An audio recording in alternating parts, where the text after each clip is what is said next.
need y'all to know that I built 3 caves. 3 caves. Built or installed 3 caves in this tank for the Peacock Gudgeons so they could have a place to lay their eggs. And I just caught them, of course, you know, by the time I pulled my phone out, it was the end of the ordeal, but I just caught them. The male herded the female into this homemade cave in the mulm and the substrate because apparently my caves aren't good enough.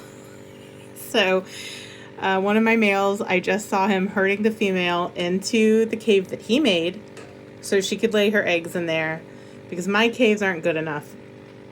There are only 3 pairs of peacock gudgeons in here. 3 caves should be sufficient. There's one back there. There's one, I don't even know how to show it to you. It's like a glass cave in the back. I don't know if you can see that kind of bluish looking situation back there. That's a cave. And then there's this cholla wood that's huge. And I have seen one of the males hanging out in this cholla wood. So he might be contemplating that one as a cave. But apparently none of that was sufficient for this couple. This couple needed to make their own cave because of course they did. I love fishies. Also, it's been forever since I've done a video update of my tank. I don't remember the last time, but it's probably been months and months. It looks cloudy now because I just fed them a bunch of white worms, and the white worms do make the water cloudy. But otherwise, everybody's thriving. We've got lots of friends here. We've got our, I consolidated. I don't remember the last time I made a video. I think the last time I made a video, I still had the 5-gallon tank with the guppies in it.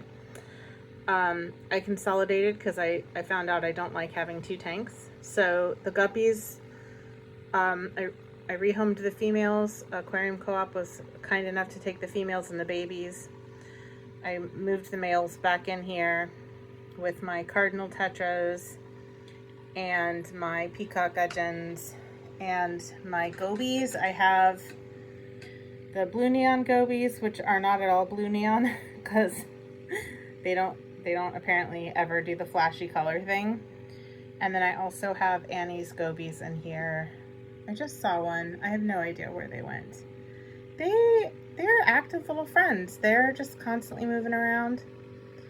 The crabs are still in here. I just rarely see them, but they do eat ram's horn snails, as evidenced by all the snail shells at the bottom of the tank. Apparently, I have caught them. They really, really like eating the ram's horns, which is great because it's population control because these kiddos really, really like to make babies. And they're cute, so I don't mind the babies. I think, you know, ram's horn snails are adorable. That's why I got them. But a little population control is pretty good. I saw my Nerite over here a while ago. I don't know where she's off to.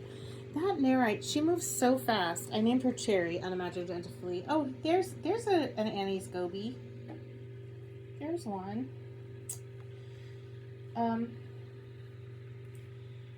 So here's the thing. I have learned that even though this is only a 20-gallon tank, these kiddos are really good at hiding, and I won't see animals for months, and I'll just assume they're dead, and then they just show up again out of nowhere like, oh, hey, how's it been? So, that was the first time I had seen an Annie's goby in a really long, my Nerite in a really long time, and she was here earlier, and now she's gone. So, yeah, I don't know what's going on. I just kind of trust the tank at this point. We're almost a year in.